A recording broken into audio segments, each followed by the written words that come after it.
AutoSky Wireless Android Auto promises to turn any car into a modern, wireless infotainment hub with a high-definition dash-mounted display, Bluetooth 5.0, and an FM transmitter.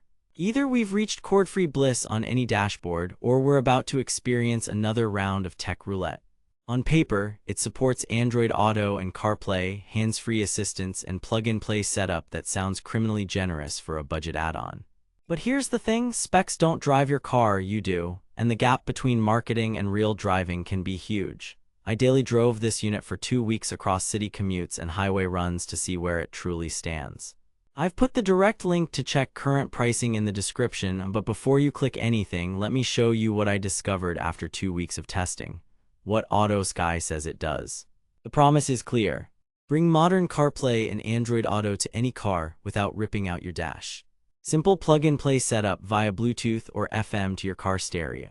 Full Android Auto and CarPlay support for maps, music, calls, and messaging. Built-in Bluetooth 5.0 and FM transmitter for flexible audio routing. Hands-free control via Google Assistant or Siri on a high-definition portable display. Sounds convenient, right?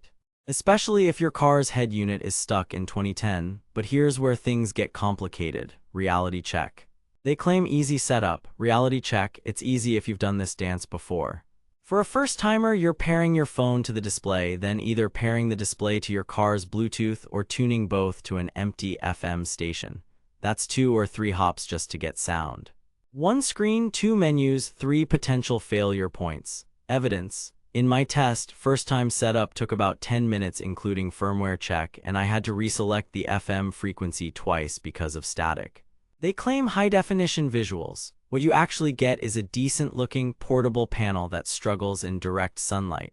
Here's why. These budget displays typically hover in the mid-300 to low 400 nit range, and with a glossy finish, glare wins.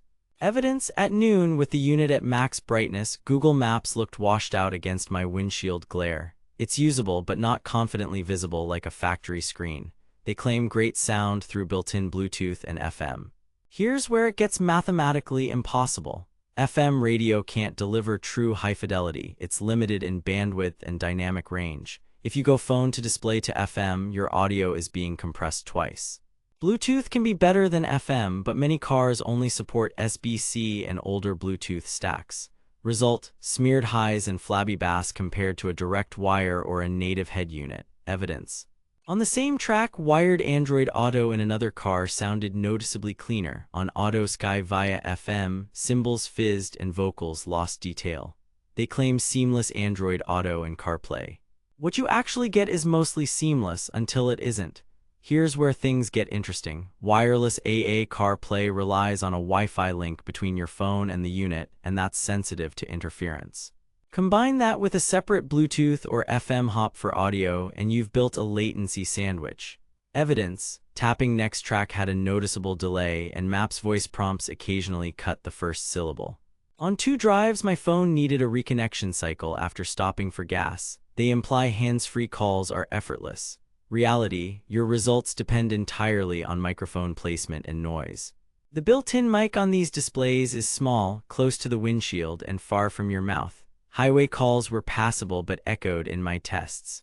Several user reviews also mention callers complaining of muffled audio.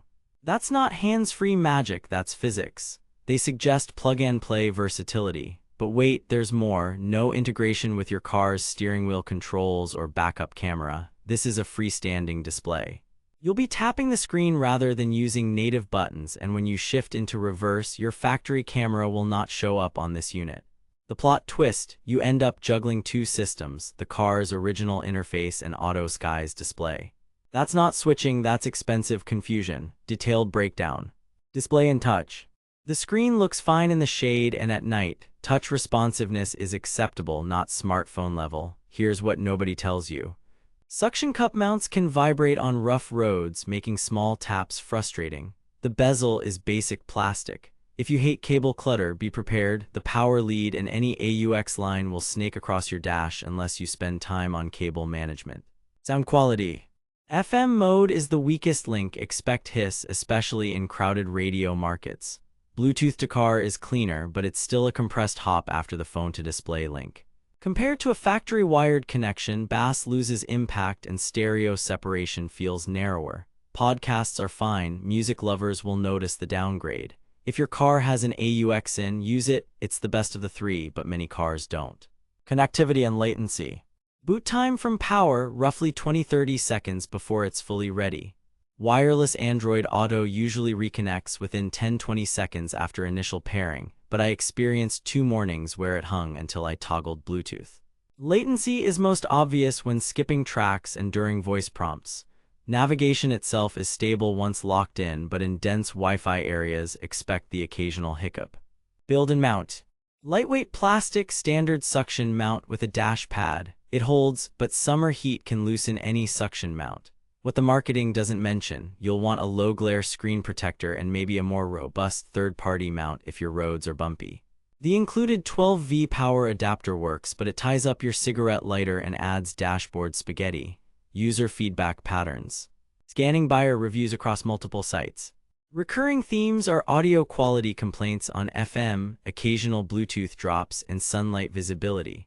Positive notes center on bringing Maps and Spotify to older cars without a full head unit swap. Some users love the convenience, power users often outgrow the compromises. Verdict. Skip this unless you have an older car with no decent infotainment and you're comfortable with the trade-offs. If you already have AUX or a capable head unit, save your money for a proper wired-to-wireless adapter or a real head unit upgrade. Pros: quick way to get Android Auto and CarPlay, easy install, flexible audio routing options, reasonable for podcasts and navigation.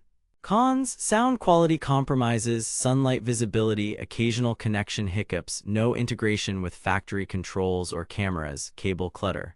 Value-wise, at its usual price bracket, it's paying for convenience over quality. If convenience is your priority and expectations are realistic, it can work, but it's not a miracle fix. Stay savvy out there. Thanks for watching and riding along on this deep dive. If this review saved you from wasting money or helped you find something actually worth buying, I've put the link to check current pricing and read more reviews in the description. And hey, if you do decide to buy through my link, it helps fund these investigations without costing you extra.